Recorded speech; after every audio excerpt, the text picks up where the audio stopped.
So she and I struck a deal. I took her out for drinks, and then I asked, would you be my editor? And she said, yes, There you over go. beer. Yeah, and so There you go. Start with the beer and then ask for the help. So she relaxed, and I negotiated, and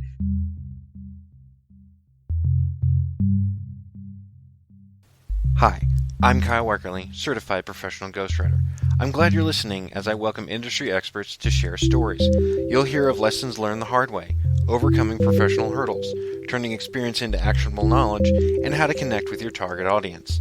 This is the Career Challenges Podcast.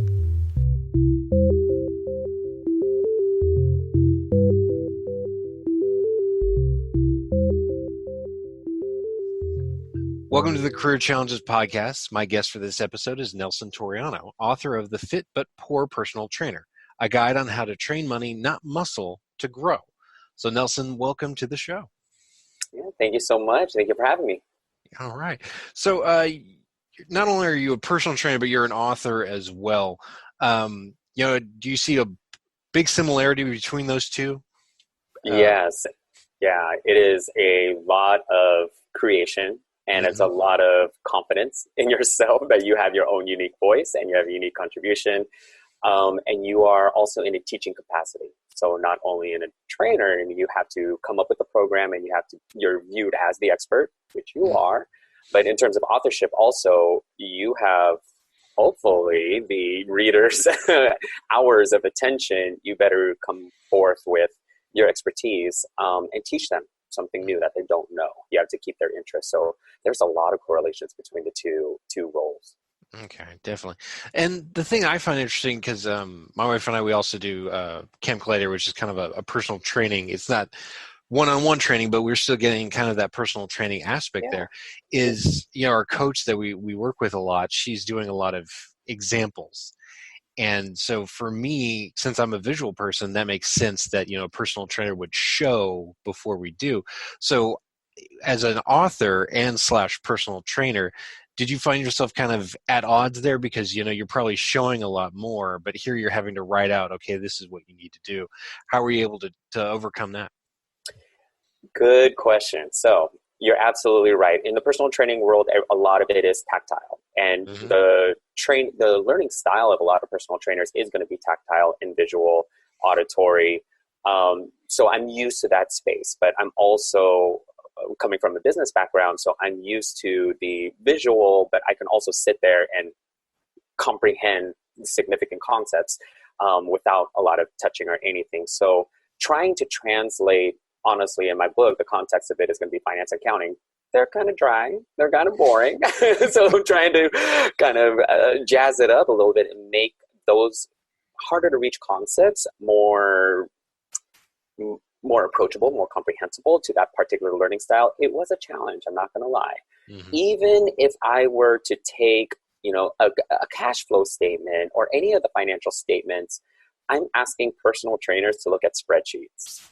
They're not going to do it. So even though I know the value of it, and even though in my learning style, I can go back and forth and the information is going to resonate, I can't expect the readers to do that as well. But it's also taking kind of compassion for the different learning styles and making sure I can translate it well. So one of the strategies that I had to take in the book was take these financial concepts and then speak it in a way that really resonates with the same language that of a personal trainer. So if I were to ask a personal trainer who is more visual, then what they know are charts, what they know are diagrams, what they know is the particular verbiage of complicated words like hypertrophy, which refers to muscle growth. I had to speak their language. So how do I take financial growth or take a net income and an increase of size and translate it to or correlate it with muscle growth? So you'll notice within the book, I have to use a lot of analogies. I have to use a lot of correlations in order for that concept to resonate in a different learning style, going back and forth. That was a trait that I don't know if a lot of listeners have, but it's very useful. Being able to translate one language into another, being able to translate from one industry to another. So that was my book. Yeah, a previous guest I spoke with, and her episode hasn't come out yet, but she does venture capitalism in the UK. So A, I don't know much about venture capitalism. B, I would know even less in a foreign country. And Yeah. she starts talking about CICs, and then I'm like, what is that? And so, Yeah. yeah, of course, she had to break it down to very small words for me. She was great at explaining it, but she understood, okay, here's what I know. Here's probably where he is, which is on the very low end of the spectrum of comprehension. So analogies, of course, are a great way to do that. And it's always speaks well of the author when they can find that great analogy. And of course, Yeah. for you, obviously, it would be, the muscle groups and training it, and then how that applies to these financial backgrounds. Yeah. So then, what got you into personal training? I've always had a passion for it. I talk a lot. I'm pretty energetic, even without coffee. And I love talking to people, and I love working out. So ever since I've known, I've always been super, super active. I wouldn't say coordinated because I wasn't that great in sports, but I remember teaching my first group fitness class after I had graduated my undergraduate. So that was back in like 2004, 2005. And I was teaching group fitness, and then kind of segued into personal training. So I always found a second life in the gym. That was my side hustle. My day job was working in marketing and advertising, and that segued into search engine optimization. And I'm based in Silicon Valley. So it was natural that I ended up in the tech industry. So I was there for more than a decade. But my heart always fell into the fitness world. So my part of my journey was I got to that point in my professional career where, like many listeners, I was sitting in a cubicle and I was wondering if this is what my life is going to be like for the next 30 or 40 years. Yeah. So I entered that emotional state of, hey, I should really explore fulfillment and purpose and contribution. Like, I just feel empty. So the opportunity, I was sitting on that for about 3 years, to be honest. It wasn't an overnight decision. So I flipped the script. There was an opportunity that came up, and I pursued program management, and I took over a gym for one of my colleagues who was leaving her position. So I did fitness full time. And then I did search engine optimization part-time, but that segued into more entrepreneurship and business development. So how long have I been in the fitness industry? For almost 2 decades. How long I've been an author? A year. But how often I've been doing fitness full time? Probably I'm going on my 6th year. Wow. Yeah. So you've definitely been doing it for a while. You mentioned you thought about it for 3 years. Looking back on that, was there that moment where you finally decided, okay, we're going to do it? You may not have been jazzed, but it was definitely that switch for you when it was maybe to I'm going to. Yes, most definitely. So that I can't remember when the first inkling that I had that resonated that I was unhappy with the workplace that I was at the time, but I do remember the very last year because it was, leave it up to things like that are blessings in disguise. I had this account that I had to, in politically correct terms, in business terms, it was a learning experience. I hated her. I just hated the account. Oh, yeah, we have lots of learning experiences, you know? Yeah. So listen, we all know that's code. Yeah. So she just drove me nuts. And it was one of those times in my career where I was waking up in the middle of the night because I was so stressed. And, it's one of those typical stories that it really wore on me. So I handled that account for a year, and it was right upon that first anniversary where I had that account. That's when the opportunity came about to jump ship. Luckily, I got the job, obviously, but luckily I had such a good rapport with my boss that I was able to give her 3 weeks. And typically to some people, the work environment at my previous workplace was really toxic. So it wasn't uncommon for people to give less than 2 weeks. It was, for some people's experience, it was that bad. But for me, I gave them due respect, gave them 3 weeks. And in return, they gave me a big going away party with 3 cakes. I'm not going to lie. That was really nice. Wow. So, and yet here you are going into fitness. Yeah. And they're going to make you all fat before you go. Yeah. I had to say I took the leftover cake home. Okay. It was my special day. There you go. Yeah. You earned it, man. You earned it. Yeah. I did not burn bridges, and I'm still in communication with a lot of people who work there. So But the impetus to jump ship and to finally take that leap of faith, it was a 3-year process. But during that process also, I was getting into communication, talking about my emotions, talking about not only my career goals, but talking about how I feel with confidants, my best friends, my close family members, my partner, and letting everyone know this is what I'm going through. This is real. I'm super frustrated. I feel empty. What do you advise? And they were the ones, I distinctly remember 2 people over at brunch. They were the ones telling me, you have this personality. We never really saw you sitting behind a computer. We never really saw you looking at spreadsheets. You talk about the way you talk about fitness and contribution to others is so different than looking at another Excel spreadsheet. You have this persona, so we can tell that you are entering in a field where, granted, you're not going to be earning as much as tech at first, but we could tell just in your heart and your soul, just the way you carry yourself, you are a different person. And so I had to sit on that for a while until that really resonated, until I accepted the job. Awesome. So you get into personal training, and what possessed you to say, well, I need to write a book to help personal trainers? When was that moment, and what was that like? That happened about 2 years ago. So as I progressed teaching more classes and more clients, I was doing fine. It honestly only took about a year for me to get back into the income level that I was at working in tech, which for some people, I'd say that's a lot. Yeah. It is a very impressive. That is impressive. Yeah. And it only took me a year, but my colleagues who were my age or even younger, they didn't come from a business background. They didn't understand best practices when managing their finances. So 4 or 5 years full-time into fitness, some of them were still struggling. And these are people who are incredibly smart in kinesiology, physiology, sports medicine, extremely bright, nice, compassionate people who love the career. But a lot of them were forced to move out of Silicon Valley. They had to relocate to places anywhere in the country has a lower cost of living. Yeah, Texas, definitely. Phoenix. San Antonio, Texas. Cassandra Robinson, a previous guest, she moved from somewhere in California. I forget where she said, but she moved to Austin, and she's like, it's so much cheaper here than it was there. And I'm like, probably. Yeah. It's weird. We are in one of the areas at the highest cost of living. In some cities, it's even more than LA and New York. I mean, it is nuts. So if you're a personal trainer here, it's understandable that you could be very well struggling. And I saw the dark side to the industry. Mm-hmm. If you go onto Instagram, you're going to see the fitness models, and you're going to see these images of how great being a personal trainer can be.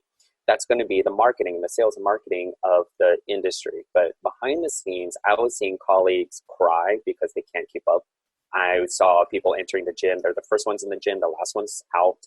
So because our sessions are outside of work hours, before 7 a.m., after 6 p.m., so their personal trainer schedules are super long, but with these big gaps in between, they're exhausted. So the cost benefit of living in Silicon Valley, trying to make ends meet in Silicon Valley, was burdening for a lot of people. I was doing fine, but they weren't. And these, again, are people I respect. So again, I entered in this emotional state of there's got to be something more for me. So at the recommendation of, I think, a couple colleagues again, they said that I should just compile everything that I know. So organically, a couple drafts later, I ended up writing the first draft of a book, went through a couple things, and I didn't know the process, one, was going to be so long. Two, that is a lot of writing. And three, I didn't know how much I actually had to say until I got onto my words onto paper, and things just happened organically. Mm-hmm. At the time, I was reading a lot of business books, and I just had this natural inspiration, inclination for finance and accounting, because I'm in the process of developing my wealth and heading for retirement eventually. I should start now. One thing led to another, and I felt that it was my social responsibility to give back to the industry I love. There is lack of education in my industry. So what I theorize, and actually what I have a good feeling about, is that a lot of the personal trainers are so trained in the sciences, and then they're trained into sales and marketing, which makes them good employees. But once they close that session, they have two options. They can reinvest it back in themselves, which no one tells them how to do, or they go spend it. So my solution was to create this book that explains what to do with the sales revenue after the sale has been made. This is how you reinvest it to yourself. This is how you set up a business if you want to be an entrepreneur. This is how you reinvest it back into the market or into real estate. And my goal is to honestly get my friends more financially stable, which ended up being translating into, I want every personal trainer to be financially stable. Well, yeah, you could say, every personal trainer is your friend. Yeah, we're all in this together. And at the bigger scale, the more personal trainers there are still working in training, because a lot of people quit. The attrition rate is about 90% quit within the first year. The more of us who are passionate about fitness, the more better that we can attack things like the obesity epidemic. We can help more people. So my social responsibility.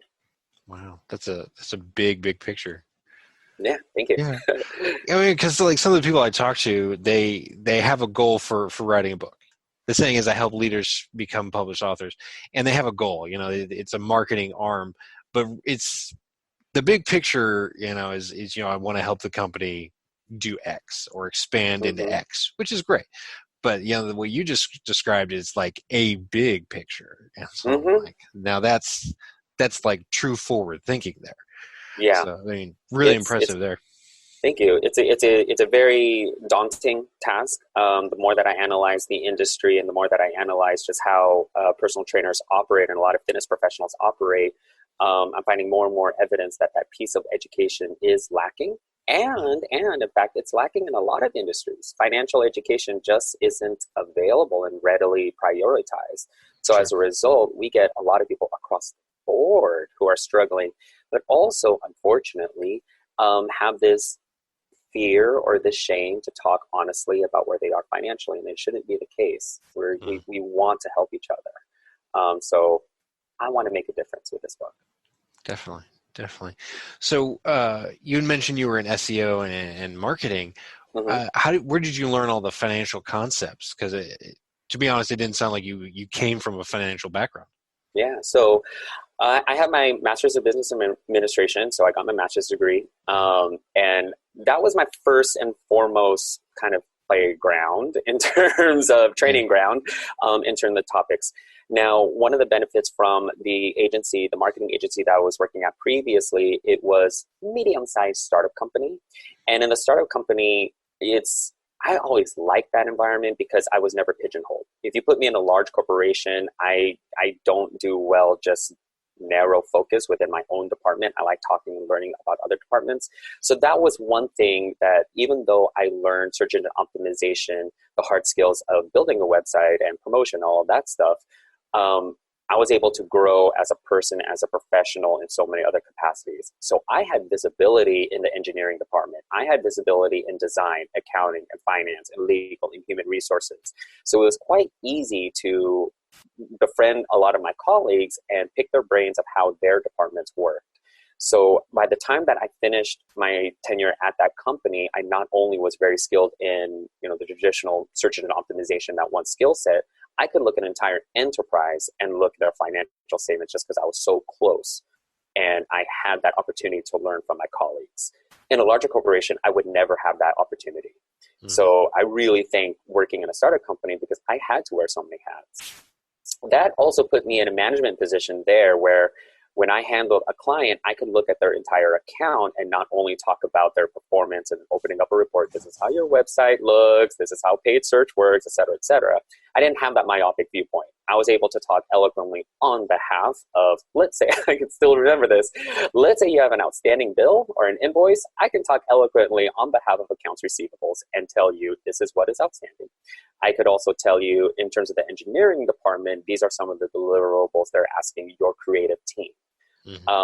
So having that training ground in terms of eloquence, and I guess now that I think about it, that's one of my talent to be able to translate from one industry to another. I guess that's what I got out of it. Wow. Yeah. So all of that really just, came together for this one endeavor.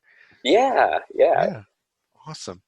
And so you had, when you were starting out writing, I mean, kind of what were your inspirations for writing? Was there kind of like writing books that you had read or writing resources that you had looked into? Kind of who helped you to write, I should say? Absolutely. So my first inspiration was Robert Kiyosaki. So in the business world, he's a thing. He is like a huge influence, and he wrote Rich Dad, Poor Dad. But I was really gravitated to his second book, Cash Flow Quadrant. And he was the one who broke down, when you take a look at the concept of money and career, you can have 4 different quadrants. You're either an employee working for someone, you're either self-employed working for yourself, you have a business and people are working for you, and then you have investments where money is working for you. And I had to sit on that concept, and it really resonated because it was such a simple framework that I was inspired. I can take this framework and explain it to a personal trainer. I can't go to the fitness world and explain, here's what financial statements are, you should know it. Here's what the product life cycle is, and you should know it. It's boring. I can't stress that enough. These concepts are so boring. True. But, I mean, they are important. I mean, I totally see how they're important, but I'm not going to sit down at the end of the day and pull up my charts and be like, oh, I get to read these. Even in my graduate school, I had to read so many Harvard business case studies, and so many of them put me to sleep. I'm not going to lie. They are hard to read. But I was really inspired by Robert Kiyosaki's approach to it, and it really simplified because his whole purpose was to make financial literacy approachable, comprehensible for anybody. So he was my first inspiration. So I used that framework, and then I took some of his writing style and incorporated it into mine when I wanted to relate it back into fitness terms. So I took his step a little bit further, but really fine-tuned it to my niche. I was a journalism major in my undergraduate degree, so I graduated with that. So I've always understood writing style, but it was more, essays and writing leads, writing news reports. So I understood how to the basic fundamentals of various types of writing. It wasn't until I actually completed all of the chapters, and one of the people, actually my editor was my colleague, I met through my marketing agency, my previous marketing agency, and she was my head content writer. So she comes from a background of writing, but her specialization was in web. She has a portfolio nonetheless. So she and I struck a deal. I took her out for drinks, and then I asked, would you be my editor? And she said, yes, over beer. Yeah, and so start with the beer, and then so she relaxed, and I negotiated, and she's one of my greatest best friends right now. But she was the one. She was the one who butchered a lot. Man. Yeah. I mean, was that rough as a first time author? You're like, this is just poetry. It's beauty on the page, and this person's coming at it with a butcher's knife. Oh man, it was. I had a couple beers before I got the feedback because I knew it was going to hurt. And in fact, my original title was The Fit but Poor Personal Trainer. And I didn't even have anything after the colon. And so when she took a look at the title, she says, this reads either accusatory or it reads as a novel, just the title alone. So she added a couple more words to the title, but what made the biggest difference was she added the preposition for. And I read that, I was like, oh, for the fit but poor personal trainer, that makes a huge difference. She's all, now it's like instructional and nice. And I'm like, oh, okay. Yeah. Sometimes it's just that one little word. Yeah. So she was the one who coached me through the writing process in terms of voice, of diction, of cadence. I had no concept of those words. No, I was just writing sentences. Like I can look at somebody else's work and I can see their cadence in it. But if I were to look at my own, I'm like, I wouldn't be able to tell you, okay, I like these sentences because of this. Yeah. It's your natural, how you do it and how you talk and how you want to convey that information. And I could look at somebody else's and tell you clearly, this is how they do it. But when it comes to myself, it's like, that's just how I do it, man. Let's not go into the weeds here. I'll start getting my own beer before I let them touch it. So yeah. She was the one who pointed out things that I couldn't see. honestly. I remember she made comments, she's like, you really like semicolons, do you? And I told her, like, I just learned it like 4 months ago. So I'm inserting semicolons everywhere. But she also gave me the different perspective because she doesn't come from the fitness background. So she wanted to make sure that the concept actually landed, for lack of better words, for the simpleton. Mm-hmm. So she wanted to make sure the general audience can grasp that concept, because if the general audience could, then my niche could. Like, okay, thank you. Got it. Because, and I learned this the hard way, but, during my certification course, we were told, if somebody's writing like an academic, per se, who wants to talk about a very high meta concept, not just finances, but maybe physics, mm-hmm. and they want to write a book and they want to do something with it, don't write as a physics professor. Want to, if your target audience is other physics professors, which is great, there's nothing wrong with that. You can still make it work. Mm-hmm. Don't write as if you're doing a lecture in front of a hall full of students. Write to kind of like an 8th grade or 5th to 8th grade level, reading level, and that's not making it quote unquote dumb. It's just, mm-hmm. you're writing in such a way that anybody could look at that and understand where you're coming from and not alienate a large part of the audience. Because even if you're going after those academics, when you write for academics, they're not going to want to read it anyway. They're already reading that stuff as part of their job. They want to be entertained. They want something that's engaging and stimulating. So when you write to that level, you're going to hit the target audience, or the trade audience, the broader audience, and your target audience. So that's kind of why they taught us to do it that way. And at first I'm like, what does she know? She's only been doing this for 30 years. Come on. And I followed directions, to mm-hmm. my credit, I followed directions, and she said, there you go. It sounds good. You're getting mm-hmm. it. Let's move on. I was like, okay, that makes sense. Because it was only after I did that, I'm like, oh, right. Yeah. It's such a process. I learned so much about the writing process that it's definitely not an overnight thing that you can do, and you definitely need feedback.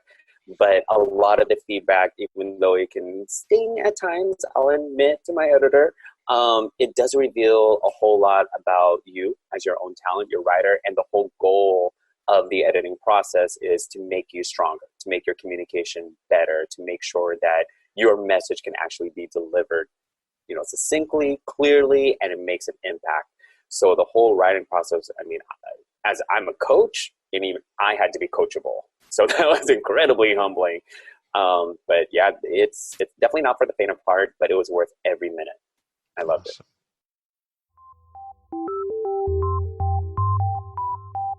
Would you like to be a guest on the Career Challenges podcast? Go to careerchallengespodcast.com to find out how. While you're there, check out other episodes and download them through Apple Podcasts, Google Podcasts, Stitcher, Podcast Addict, CastBox, Spotify, iHeartRadio, and more. The Career Challenges podcast is hosted by me, Kyle Weckerly. I'm a certified professional ghostwriter who works with business thought leaders and industry experts to write polished manuscripts, assess their publishing options, and create book marketing plans. I've worked with consultants, high-ticket salespeople, coaches, speakers, C-level executives, and business owners. My authors have worked for USAA, Vistage, Booz Allen Hamilton, Austin Technology Council, and the John Maxwell team. My authors want to write a book to serve as a platform for their marketing endeavors. They know that becoming an author will help them secure speaking gigs, market their expertise, promote a product or service, and more. Are you ready to turn your experience, knowledge, and stories into actionable advice and connect with your ideal client? Then visit WeckerlyWriter.com to schedule a consultation today and begin your publishing journey. That's WeckerlyWriter.com. WeckerlyWriter.com. And now, back to the Career Challenges podcast.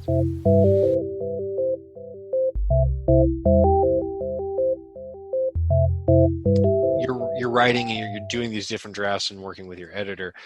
Did you get to the point where you're like, okay, we're done, or did she tell you were done?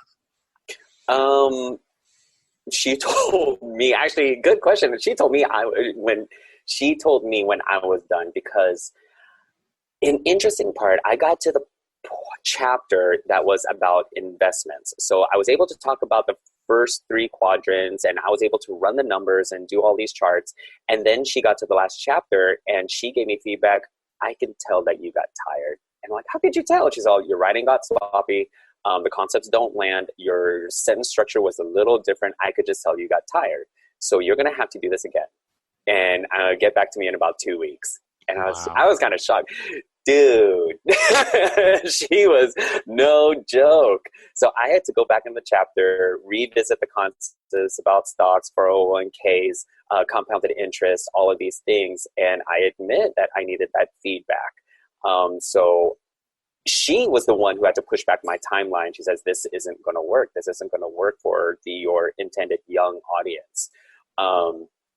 Thank goodness she did that, because I did take a longer time and it was worth it. Awesome. So then with the publishing process, what was that like? Did you already have an idea of how you wanted to do it? Did you do self-publishing or traditional publishing? So I did self-publishing. I went through Amazon. I went through Amazon for a particular reason. One, it was actually pretty easy. They have great tutorials. And then I was able to do it via Kindle. I found voiceover actors. I paid them to do the voiceover so I could get onto Audible. And they were a great agency, really easy to work with, and they uploaded the file for me. So I don't have the equipment in order to do it, and I'm definitely not a voice actor. So now my book is in 3 formats. It's going to be Audible, Kindle, as well as paperback. One of the benefits about self-publishing through Amazon also was they do drop shipment. So I don't have to hold any of the inventory, and I don't want to be keeping so many books in my house.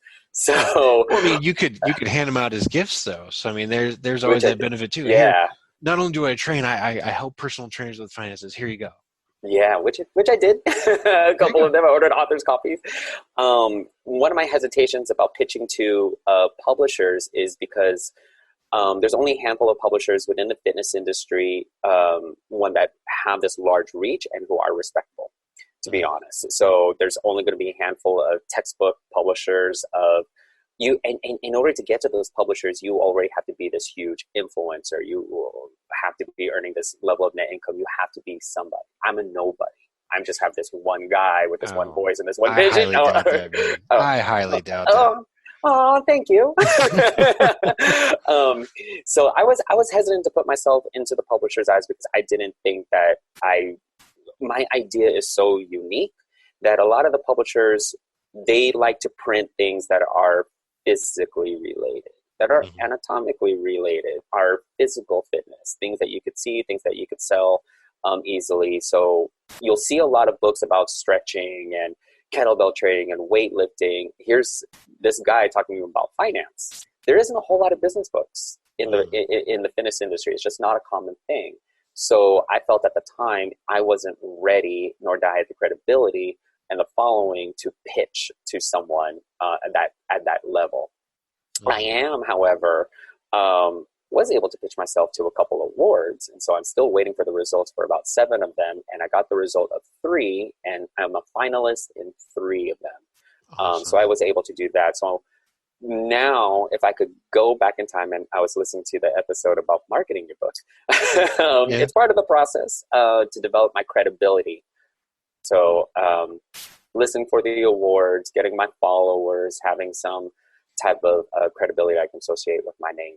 Then I'll take that book and I'll be able to pitch it to publishers.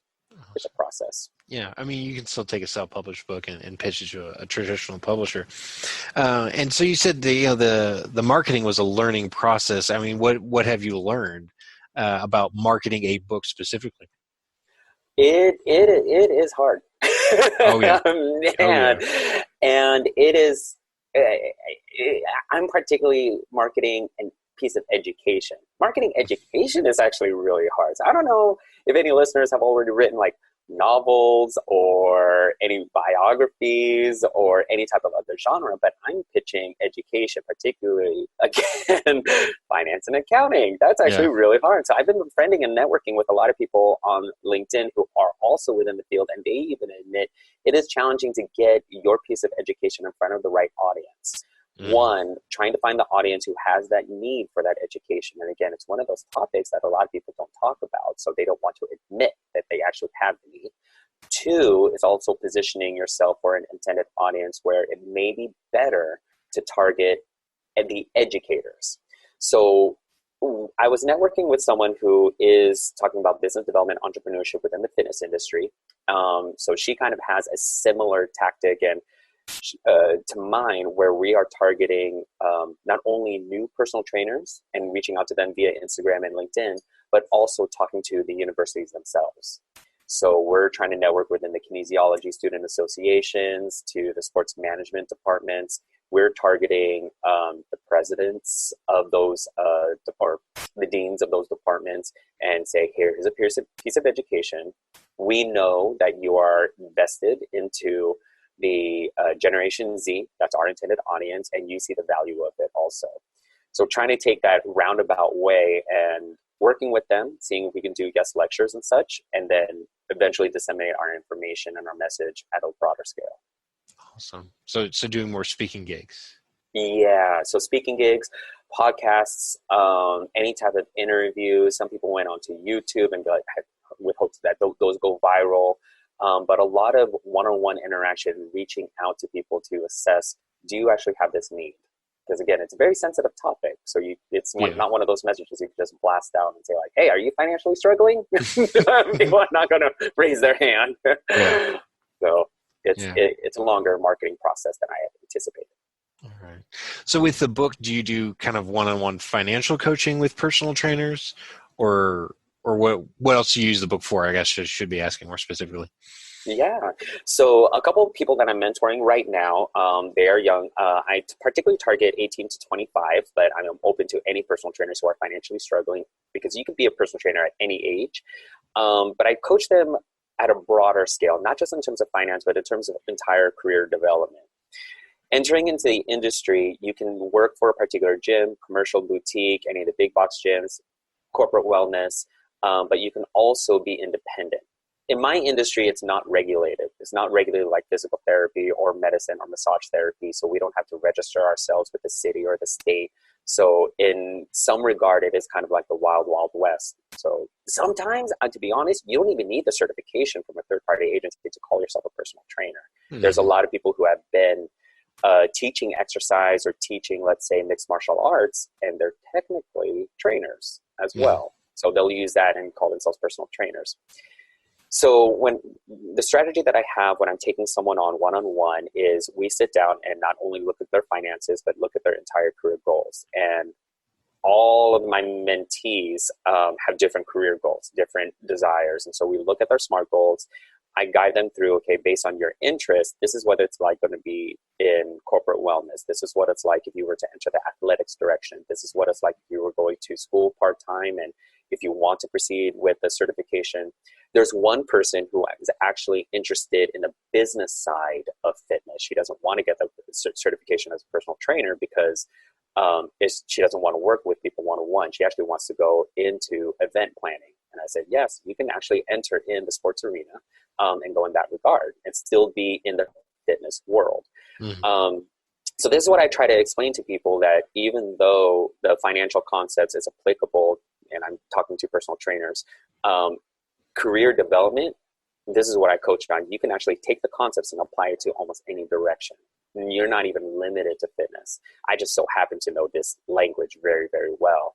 So I do coach people and one more important thing, it's very easy for any fitness professional to venture out on their own. So I will explain to them the difference between a W-2 and 1099. Here are the forms. Here's how to build your business and limited liability corporation. Here's your tax implications. Here's what to consider. Here's how to dissolve a corporation. Here's the difference between hiring someone and hiring yourself. So walking through the basics of legal, human resources, and all of the things that no one actually teaches you when you decide to be independent. Yeah. That's unfortunately not a class that is like, if you want to pursue this field, this is one of the classes you have to take. Yeah, so exactly. That's frustrating because I got an art degree, and I'm very upfront about this. This is the dumbest decision I ever made. But they're like, your prereqs to get to your major classes, you got to take some sort of math, you got to take some sort of phys ed, and that was it really. You just to fill your phys ed credit, just take a walking class. You could do that Yeah. and that would be fine. Yeah. And so, looking back, it's like, I wish they had told me, okay, if you want to get into art here, at least take this business for beginners class, and that would really help. If I had really been smart, and here's where I really kick myself, is I would hang out with some of the English professors. Like if there was a school function and the professors were there talking, and I'd start talking with them, and they're like, man, you really should go into the English department. You would really be good. I think you'd really enjoy learning in that field. You could do journalism, you could do teaching or something like that. And I thought, nah, I'm going to be an artist. I'm going to be an artist. And I was like, man, if I had just listened to them then, maybe I could have saved myself so much time now. Anyway, So I totally see where you're coming from there. It's really difficult in my industry because it's eluding to be a personal trainer on your own. And there's so many success stories. Well, I shouldn't even say a lot of success stories. There's a lot of stories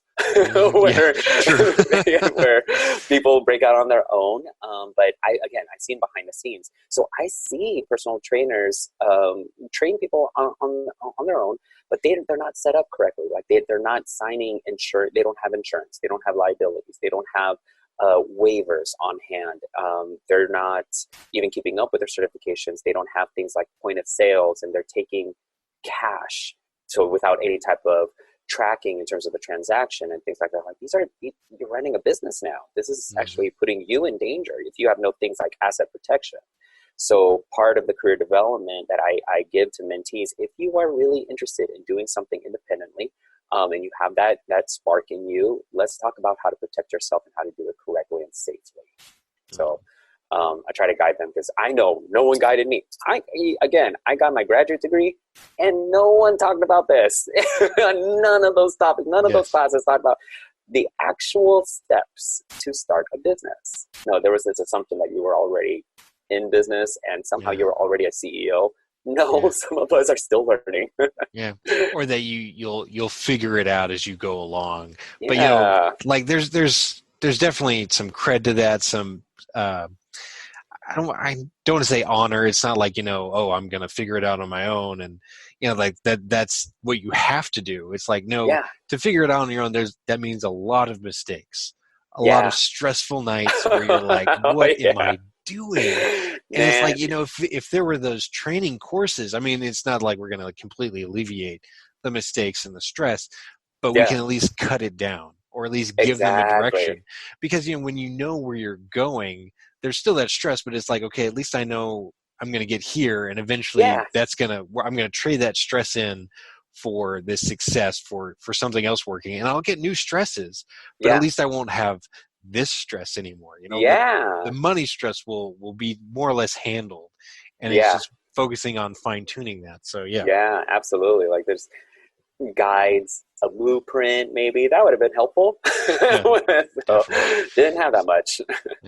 So it may be too early to really talk about this, but are you going to write another book? And if so, will it be another nonfiction?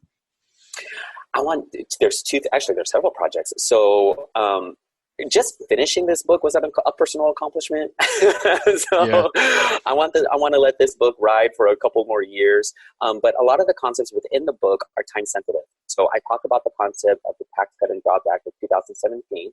And it is an act recently passed, and it actually holds our personal income tax brackets where they are until the end of 2025.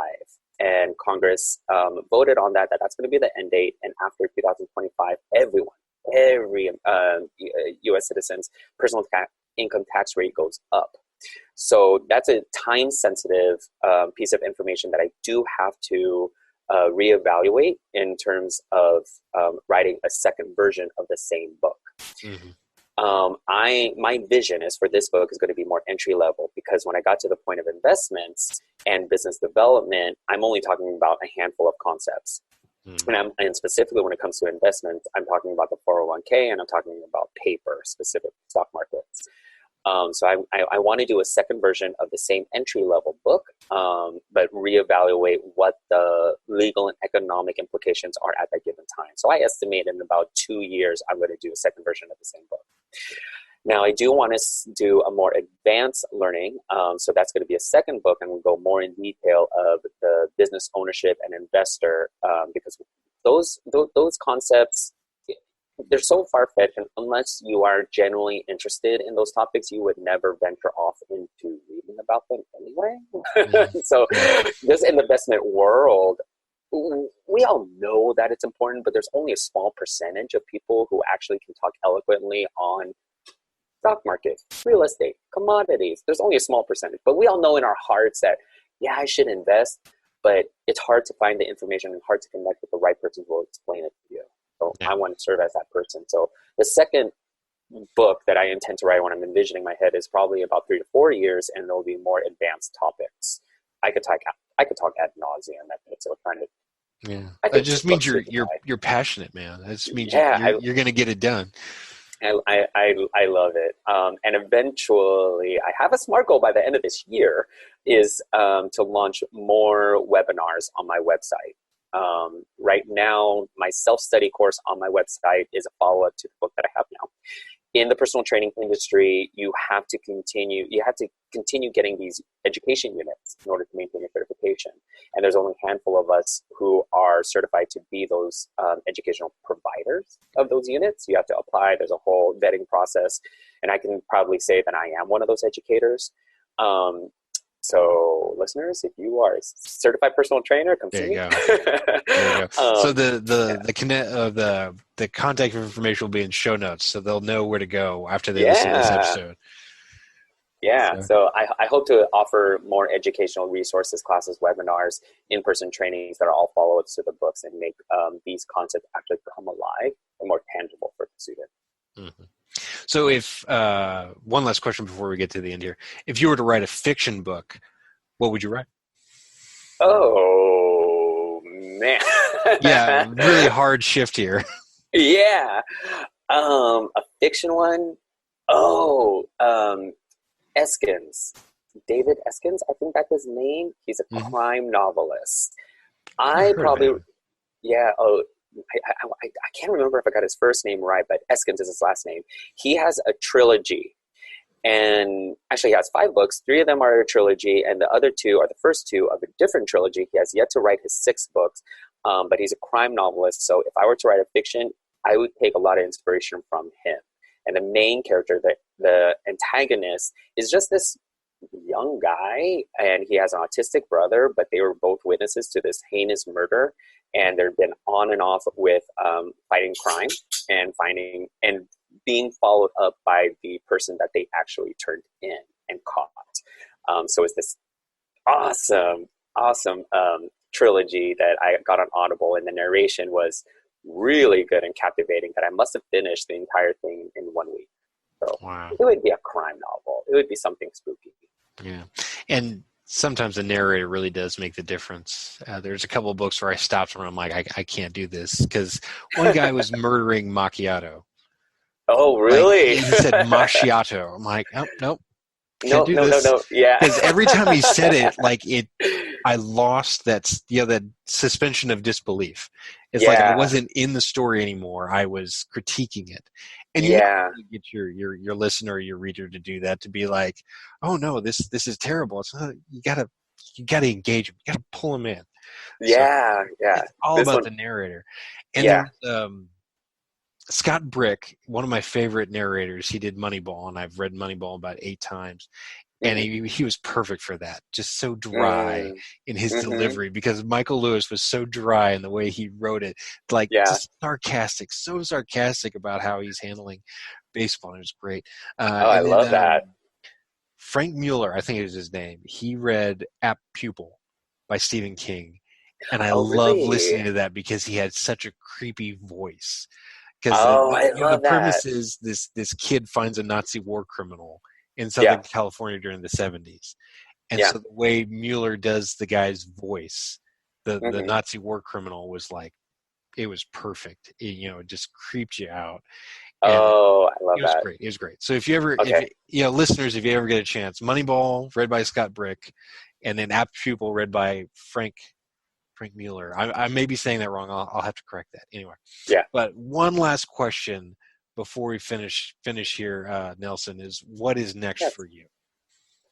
I shared with my dream of writing those books, webinars, but what's next? My why, my reason. Why am I doing all of this? One, I want to give back to the community. I want to give back to the industry that I love. But to be honest, I want to retire early. So this is one of 3 businesses that I run. I have another business. It's going to be real estate investing. So I hope to have rental property under my belt. So that's going to be passive income.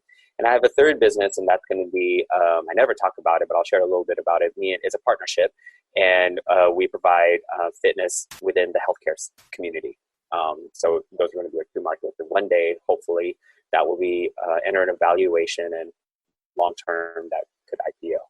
Why am I doing all of this? Why am I hustling? I want to enter early retirement. I'm 38 years old, and I think it's about time that I be a dad. I want to be a dad. Yeah, so Awesome. I'll share the emotional side is I want to be a stay-at-home dad. That is my ultimate reason. I want to have passive income. Mm-hmm. It's time. Yeah, so I know for me, I'm going to be entering the foster adopt, and hopefully qualify as adoptive parent. My partner and I, and it's a process. It's a process to enter in that. And it's also really expensive if you do private adoption. So, some friends of mine, they, just the way the laws here are in Texas, and I can't remember I don't know if they've changed it. I just know their story, but they wanted to adopt.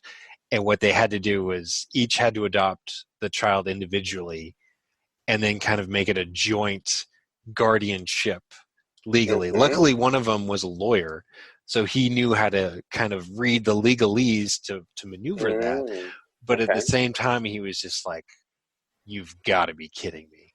You've got." And I felt for him. I'm like, "I am so sorry, guys, that you had to do that." But they now have two young boys, and they're so happy. And I'm like, thank God that worked out. It was just this whole thing. Anyway, we'll talk about it later. But continue. Sorry. Yeah, that's my why. And what's next for me is I want to be a dad. I think that's the next chapter. And to give the listeners, there's always, when you enter into any major project or any career shift or any life change or something, always remember your why. There's a bigger thing than just this book. There's a bigger meaning than just whatever your career is. That's me. That's the emotional side to me. Awesome. Well, Nelson Toriano, thank you so much for being on the Career Challenges podcast with me today. Thank you so much for having me. It's been a pleasure, and it's been really exciting. I'm honored to have this opportunity. Me too.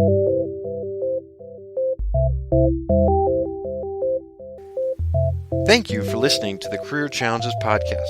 Don't forget to subscribe and like the Career Challenges podcast on your favorite podcasting app. Visit careerchallengespodcast.com for more information. Schedule your free consultation with Kyle Weckerly by visiting weckerlywriter.com today. That's WECKERLYWRITER.com. Thank you.